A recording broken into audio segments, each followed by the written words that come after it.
আপনারা যারা এখন ডুয়েট ভিডিও নিয়ে কাজ করতেছেন, তাদেরকে কিছু পরামর্শ দিতে চাই।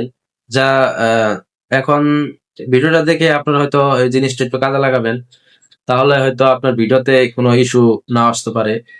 যারা ডুয়েট ভিডিও নিয়ে কাজ করেন, আমি তাদেরকে একটা কথা বলি, আপনারা সবসময় ডুয়েট ভিডিও নিয়ে যখন কাজ করতে যাবেন, আপনারা একটা জিনিস খেয়াল করবেন। আপনি যেকোনো ভিডিও যেকোনো যেকোনো জায়গা থেকে ভিডিও নেন, TikTok থেকে কিংবা Instagram থেকে কিংবা YouTube থেকে কিংবা Facebook থেকে। আমি আপনাদেরকে একটা পরামর্শ দিব। আপনারা ভিডিও নিবেন একদম Facebook থেকে। কারণ Facebook থেকে ভিডিও নিলে আপনার যদি ওই ভিডিওতে ইস্যু আসে, আপনি সেটা কিন্তু ধরতে পারবেন। ঠিক আছে? আর যদি Instagram কিংবা YouTube কিংবা TikTok ওইখান থেকে যদি আপনি নেন, তাহলে আপনার যে ভিডিওতে ইস্যু আসবে সেটা কোথা থেকে কে দিল বা কোন চ্যানেল থেকে দিল, এটা কিন্তু আপনি অত সহজে ধরতে পারবেন না। সেজন্য বলবো, আপনারা যদি ভিডিও নিতে চান ফেসবুক থেকে নিবেন। ফেসবুক থেকে যদি নেন, তাহলে কোন আইডি থেকে দিল এটা খুব সহজে আপনারা ধরতে পারবেন। এই জন্য বলি, আপনারা ফেসবুক যদি ভিডিও নেন, আপনারা ফেসবুক ভেরিফাই পেজ থেকেও কোনো ভিডিও নিবেন না।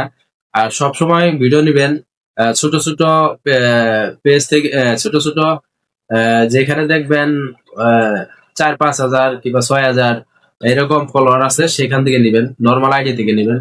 কিন্তু ফেসবুক ভেরিফাই করা পেজ থেকে কখনো আপনারা ভিডিও নিয়ে ডুয়েট ভিডিও বানান সদে নিবেন না। কারণ ওইখান থেকে নিলে আপনাকে কিন্তু কপিরাইট দেওয়ার সম্ভাবনা থাকে বেশি, আর এটা ইউজ কন্টেন্ট হওয়ার সম্ভাবনা থাকে বেশি। সেজন্য, আর আপনি যদি ডুয়েট ভিডিও করেন, আপনারা ডুয়েট ভিডিও বানাবেন, আপনার যখন এডিট করবেন, এডিট করার পরে যে আপনার ফেস থাকবে, আর তারপরে যে ডুয়েট ভিডিওটা থাকবে সেখানে আপনার নামটা সুন্দর করে মেনশন করে দিয়ে দিবেন। তাহলে কিন্তু আপনার যে ইস্যুটা তো সহজে আসবে না, ইউজ ইউজ কন্টেন্টটা আসবে না।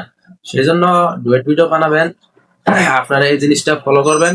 আর যেখান থেকে ভিডিওটা নিবেন, অবশ্যই সেই ভিডিওটা সুন্দর করে এডিট করবেন। কারণ যে তার যে ভিডিওটা ডাইরেক্ট সরাসরি ভাবে ওইভাবে আপলোড করবেন না, একটু নির্দিষ্ট করে কাটসাজি করে তারপরে আপনার ভিডিওটা এডিট করবেন।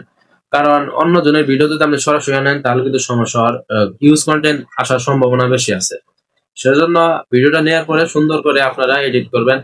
আর পারলে সেই উপরের যে ভিডিওটা নিয়ে আসবেন, সেখানে আপনারা আপনার ছবি সুন্দর করে একটু বসাই দিবেন এক সাইড দিয়ে, তাহলে আরো ভালো হবে।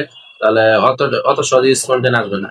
আরেকটা আরেকটা কথা সবসময় মনে রাখবেন, ফেসবুক ভেরিফাই পেজ থেকে কখনো ভিডিও নিবেন না। আর বেশিরভাগ আপনারা ফেসবুক থেকে ভিডিও নিয়ে আপনারা ডুয়েট ভিডিও বানাতে পারেন। অন্য অন্য জায়গা থেকে ভিডিও না নেওয়াটাই আপনাদের জন্য বেটার হবে, যারা ডুয়েট ভিডিও নিয়ে কাজ করতে চান।